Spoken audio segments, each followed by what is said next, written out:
Muy bien, 22 horas 24 minutos. Y como dice Jarabe de Palo, con él te depende, es el momento de recibir a nuestra columnista semanal, Cecilia de Luzuriaga. Hola Ceci, ¿cómo estás? Bienvenida, buenas noches. Hola, Oski, buenas noches. ¿Cómo están? ¿Todos bien? Muy bien, aquí estamos terminando la semanita. Sí, sí. Me pareció piola también en cambio de día. Sí, Así está bien, estamos por supuesto, más cerca del fin de semana. con más relajación, Sí, con otro exacto. horizonte. Exactamente. ¿Cómo Bueno, va todo por Ceci, ahí? bien, muy tranquilos, disfrutando de lo que Me hacemos. alegro. Eh, Ceci, te elegiste un tema que cuando me lo dijiste, bueno, me llegó, que lo hemos Sí, hablado en otras oportunidades, pero en forma, en off, como se dice, pero bueno, ahora es momento de plantearlo aquí en la columna, que son los duelos. los duelos, exactamente. El duelo en realidad, ¿no? O sea, Ujú. ¿qué significa atravesar un duelo? Y si bien el duelo, digamos, todos los días tenemos como, todos los días quizás no, pero en la vida hay muchos eventos que implican finales y que también, digamos, implican duelos. El duelo en general solo lo relacionamos directamente con la pérdida de un ser querido, sea persona humana o persona no humana, pero también tiene que ver con un montón de otras cosas. Pero hoy me pareció interesante por lo menos empezar a abordar el tema de el duelo desde el lugar donde está bueno pensar a la muerte desde otro lugar, ¿no? Parece un poco escabroso el tema, pero porque no estamos acostumbrados, al menos en Occidente, a conversar de estas cosas. Lamentablemente, digamos, en nuestras culturas occidentales, nos enseñan. Sabemos que nacemos, pero no sabemos que nacer tiene la otra cara, la de partir, ¿no? Así como venimos, nos vamos. Y estamos muy aferrados a esta cuestión de que esto no termina nunca, cuando no es verdad. Entonces nos hace olvidar de lo importante en la vida, ¿no? Y a mí, bueno, desde muy chica me ha tocado transitar muy de cerca todo el tema de las muertes, en edades que quizás eh, la muerte de un padre o de una madre puede significar algo muy importante en un niño, con lo cual claramente es un tema que me atraviesa desde muchos lugares. Hoy día hay lugares ya que empezamos a escuchar esto del acompañar el buen morir, ¿no? Y acompañar a las personas que también tienen que asistir o estar al lado de una persona que está partiendo, ¿sí? Sí. Y muchas veces nos toca ver partir una persona que podemos pensar de repente, ¿no? Entonces, ¿qué pasa con los que quedamos? ¿Qué pasa con el que queda cuando un ser querido se va? Entonces, estamos acostumbrados a escuchar que hay varias etapas del duelo. Coincido en unas cuantas de ellas. Y en mi experiencia clínica, lo que he visto también es que no son las etapas, no se cumplen así tan a rajatabla, ¿no? Sino como No es que algo lineal. no es algo lineal y va a depender mucho de cada ser y de cómo fue ese evento en particular. En una primera etapa, cuando una persona parte, cuando un ser querido parte, lo primero que sucede es un hecho que se le atribuye a la negación. Quiero aclarar al público en general que hay muchos autores y muchas formas de mirar esto. Yo estoy haciendo como un resumen de varios y le estoy poniendo mi propia impronta de lo que veo en consulta, ¿no? En primer lugar aparece el tema de la negación, ¿no? Esta negación donde incluso cuando se está transitando el tema de un velatorio, es esta sensación de no creer que está sucediendo, ¿no? Mucho más si esto se da En forma en un repentina. contexto que, exactamente, que podemos llamar como de repente. Eh, Hay algo que comencé como a comprender que tiene que ver con esta intimidad que nosotros tenemos con nuestra alma cuando logramos entrar en ese contacto.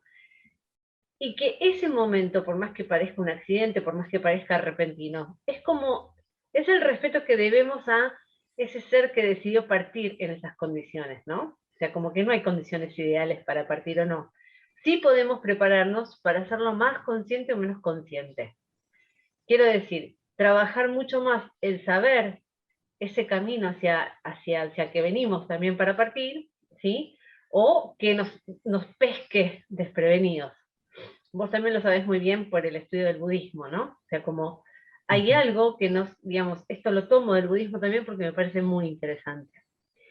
Luego que pasa este momento de negación, que no se puede estipular en tiempos, aparece el momento de la rabia, ¿sí? Ojo que la negación también puede conllevar algo de la confusión incluida, ¿no?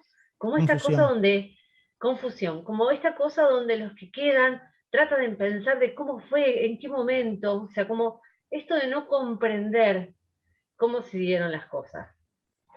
Luego aparece la rabia o el enojo, ¿no? Esta cuestión de no poder de enojarnos incluso con la vida o con la divinidad o con lo que nosotros creamos como algo mayor hacia nosotros.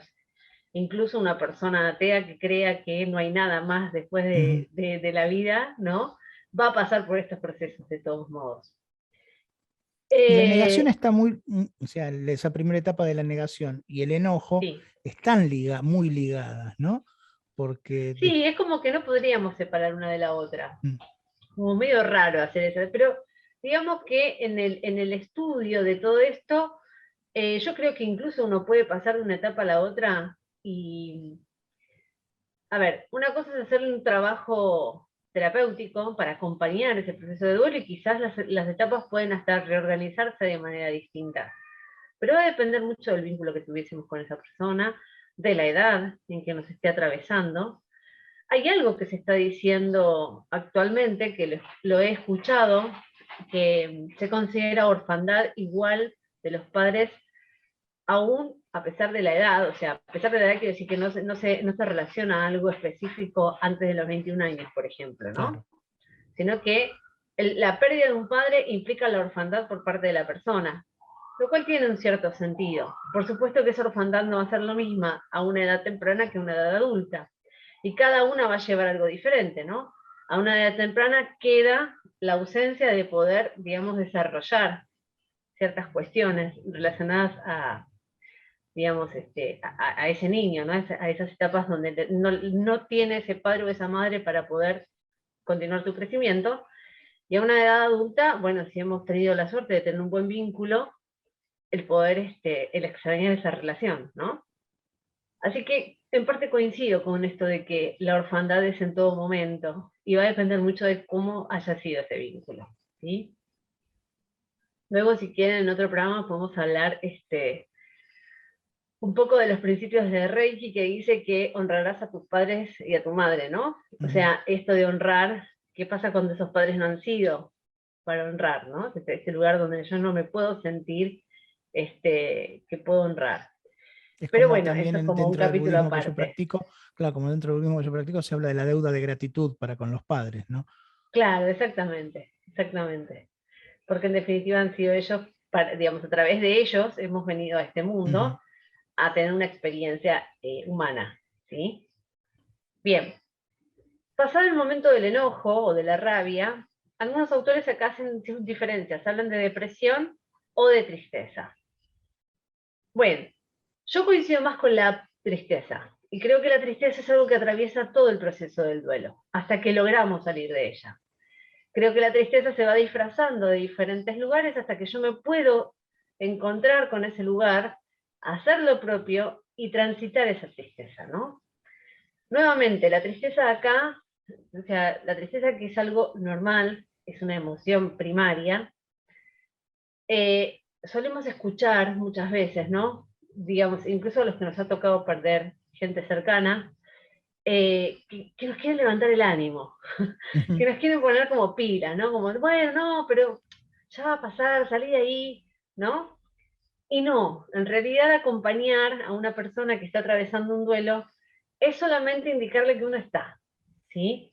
Incluso si en el proceso, en este momento de la tristeza, que incluso la persona da señales de no querer levantarse de la cama o no cumplir ciertas rutinas, uno puede ofrecer ese lugar sin invadir de acompañar, ¿sí? Acompañar solamente estando, sentado en silencio, solo estando, Ujú. ¿sí? Entonces está interesante poder comprender qué está pasando, porque además incluso cuando hablamos de un ser querido, por ejemplo, vamos a poner caso por caso una madre, si esa persona partió muy joven y aún estaban también sus padres vivos, cada uno va a haber perdido un rol, un pedazo de esa persona, ¿no?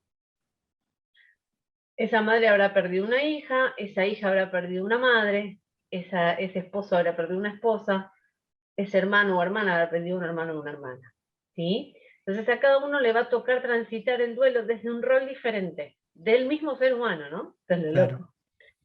Y luego de la tristeza, cuando nosotros empezamos a aceptar la situación, se comienza una nueva etapa que para mí es la de adaptarnos a esta nueva vida, ¿no? A vivir y seguir la vida aún con esa ausencia física, ¿sí? Porque en realidad no es una ausencia, sino que esto es una persona que parte hacia otro plano.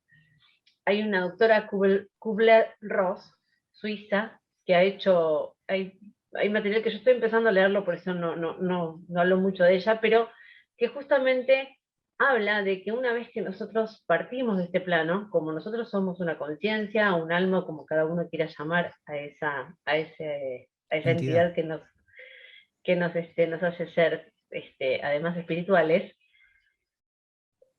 hay una forma de continuar ese proceso después de la muerte con la persona que parte, Ujú. ¿sí? Y de hecho hay que dejar que esa persona parta. Soltar. Soltar, sí. Eso lleva un tiempo. Luego quedará el buen recuerdo y la cosa bella que uno tiene para compartir. Por eso es importante, cuando recién fallece una persona, aun cuando esa persona fuese una persona, vamos a poner moralmente no muy, no muy, No cuestionable. no muy, sí, exacto, cuestionable, o una persona que no ha sido una buena persona, vamos a poner en términos buenos o malos, aunque sabemos que eso no es así. ¿Qué sucede? Sucede que justamente lo que ocurre es que esa persona pasa ya a ser algo como intocable, ¿no? O sea, como que se resignifica ese ser desde otro lugar, ¿sí? Por lo tanto, a los que quedan y que tienen que atravesar esas etapas del duelo, es interesante poder acompañar sin invadir y solamente darle la posibilidad de saber que uno está. Ahora, también me gustaría aclarar que creo que no hay un tiempo estipulado para cada proceso de duelo. No creo no creo que haya un manual de cómo hacer un duelo. Creo que eso va a ser dependiendo de cada uno o cada una, del desarrollo De la que haya, individualidad. sí, del desarrollo que haya con respecto a la propia conciencia y al propio camino de la vida. Por ejemplo, no es lo mismo una muerte que de una persona que a lo mejor no podía detenerse, ¿no? Que hacía y de golpe, ¿no? Esto, Chapada. digamos, puede significar incluso esto, ¿no? Un llamado de atención a detenerme, que la muerte de una persona a la que acompaño hace mucho tiempo en un proceso de enfermedad y de sufrimiento. Así que bueno, me gustó el tema para traerlo porque está bueno pensar estas cosas. Está Está bueno bueno que, pensar desde el sí, lugar que cada uno de nosotros, cada uno de nosotros puede, debe atravesar esto o atraviesa esto de diferente manera. sí, Entonces, cuando nos toca a alguien cercano que está pasando por ese duelo, ujú, respetarlo. El respeto es fundamental. profundamente, Como decir, sí, tengo que sacarlo, ay no, porque vas, tenés que levantar. Y bueno, pero quizá apurarlo en esa, no sé, como quemar etapas, cuando uno habla que no está bueno sí, quemar etapas, en el duelo sí, tampoco está bueno quemar etapas. Por más que uno lo haga con toda exactamente. la mejor y con todo el corazón afuera para ayudar a esa persona que uno quiere a salir de ese momento, Sí. quizás no lo está ayudando en realidad. En realidad acompañar no significa alterar los tiempos, ¿no? O Ujú. sea, como incluso puede pasar que un duelo quede en suspenso. Es tan fuerte el impacto de la muerte de una persona, de un ser querido, que esa persona ni siquiera pueda hacer el proceso de duelo. Y ni te cuento cuando se Negar acumulan. esa muerte. ¿Qué? Y ni te cuento cuando se acumulan las pérdidas. Bueno, bueno, eso también. Hay momentos en la vida en que nos toca perder mucha gente de golpe. Y Ujú. es algo que, digamos, lleva su tiempo porque cada uno tiene un lugar en la vida de uno, ¿no? Por eso todo depende de cómo haya sido digamos, el momento de la pérdida. Lo que sí me gustaría es, sé que es un tema difícil hablar de la muerte, pero la muerte se puede resignificar, Claro. se puede, se puede vivir desde otro lugar, porque en realidad la muerte no es un final, sino que implica terminar con un ciclo en esta etapa o en esta vida particular, pero que esa chispina, ese espíritu, o como cada uno lo quiera llamar, continúa su evolución. Y Y eso que tiene que queda claro, darnos como una hemos dicho esperanza. varias veces, que es la otra cara de la misma moneda. La muerte y la Sí, vida son dos caras de una misma moneda. Y que muchas veces exacto, la muerte de una persona resignifica su vida, ¿no? totalmente. ¿No? La ilumina, es más, la Sí, ilumina. sí. ¿No? Podemos, Y, eso también es una forma de atravesar en algún, sí, pasadas todas las etapas anteriores, como quisiéramos llamarlas, de poder decir, bueno, ahí de soltar, ¿no? Es decir, como decías vos, del buen recuerdo, esa es la resignificación de la vida sí, por la muerte, ¿no? El sí. buen recuerdo, lo que haya, más allá de los errores que haya cometido esa persona, de todo, como cualquier otra, resignificar todo lo bueno, ¿no? Y eso ayuda a atravesar esa última etapa para poder soltar y convivir con esa ausencia física. Y dejar el mensaje de que muchas veces, cuando muere un ser querido, el que queda cree morir también. Ujú. Y dejar el mensaje de que en realidad es un dolor muy fuerte y es un dolor que es inevitable, porque no se puede evitar ese dolor, no se puede evitar ese sufrimiento, pero digamos, dejar el mensaje esperanzador de que uno puede continuar la vida y hacer cosas importantes, sobre todo cuando hablamos de un padre o una madre que le toca perder un hijo, ¿no? Que por lo menos, sobre todo en nuestra cultura, es un lugar muy duro de poder transitar, ¿no? A cada uno nos va a tocar una historia distinta en la vida. Lo importante es poder entender el por qué, ¿no? O el para qué, mejor ¿El dicho. para qué? Y no creer que Exacto. es un castigo. Ujú. Y transformar todo eso, transformarlo, Exacto. ¿no? Transformar ese dolor, Exactamente. transformar todo eso en energía positiva y en un combustible para seguir adelante. Incluso para poder asistir a otras cosas. Bueno, por ejemplo, de muertes por accidentes de niños pequeños, han nacido también grupos como Padres del Dolor, ¿no? O Ujú. sea, como que han surgido, se ha puesto en movimiento este mismo dolor profundo al servicio de otras personas. O sea que todo tiene un porqué y todos tenemos una razón para estar acá y la forma en que nos toque partir será aquello que tengamos que aprender. Esto que estás contando vos, de estos, por ejemplo, este grupo de padres que acompañan a otros, que se han sabido unir Sí, en ese dolor y han sí, transformado ese dolor, es como sí. también se habla en el budismo, transformar el karma en misión. Ese Mira qué lindo dolor eso. lo transformaron en una misión, Ujú. acompañar a otros que, que están pasando por lo que ellos han pasado, ¿no? Sí, Eso es transformar el karma en misión, en una misión exactamente, concreta, ¿no? Así que bueno, muy exactamente. lindo el tema, muy profundo. Sí, eh, es que Da lo para tratamos un montón acá de a cosas. corto, claro, exacto. Da Pero para, sí creo que era interesante traer un recorte lo más interesante posible de ese tema, porque está bueno repensarlo luminosamente, claro, con ¿sí? luz, no, no Exacto, desde la oscuridad, no desde un exactamente, rincón triste y abandonado, sino exacto. desde un lugar más luminoso, aunque cueste, aunque, Obvio que cuesta. claro, Esto porque esto culturalmente hay a una cosa muy oscura, sobre todo el tema de la partida de los seres queridos. Hasta bueno, podemos hablar una de de, las, como decías, un ser no humano como una sí, mascota, también puede ser, que así puede ser una compañía sí, de toda la vida de una persona, importantísima, totalmente, y también duele de la misma manera, y también comprender exacto. eso, ¿no? Que culturalmente también está como, ay, bueno, che, se te murió el perro, ¿no? Sí, bueno, pero Sí, afecto bueno, pero hay, hay que amor hay. el lugar que ocupaba ese animal, digamos, en la vida de esa persona, esa persona no humana en la vida de esa persona humana, a veces es muy fuerte y es un lugar muy difícil. lo que tiene, lo maravilloso de nuestros animales cuando parten es que siempre nos dejan abierta la posibilidad para continuar amando a otros, ¿no? Claro. O sea, no, eso es maravilloso. Bueno, qué bueno poder llevarlo también a la vida de los humanos. Exactamente. Bueno, Ceci, ¿Sí? muchísimas Bueno, gracias. a Te vos, Sofi. extrañamos la semana pasada. Sí, me tomé una semana sabática. Sí, yo La también me necesitaba. tomé un día sabático el jueves pasado Muy para bien. recargar energías. Una recarga Así de que pilas. bueno, tus redes sociales como siempre. Bueno, mis redes sociales me van a encontrar en todas partes, porque esto ya está en marcha, @Cecilia de Luzuriaga, tanto en Instagram como en Facebook, como en YouTube. Así que @Cecilia así me Luzuriaga. encuentras. Muy bien, Les fantástico. mando un saludo Muchísimas muy gracias. grande. Muchísimas Chao, buenas gracias noches. y nos reencontramos la próxima semana con Así es. Cecilia de Luzuriaga en su espacio Un beso. semanal. Gracias, Ceci. Un besote. Chao.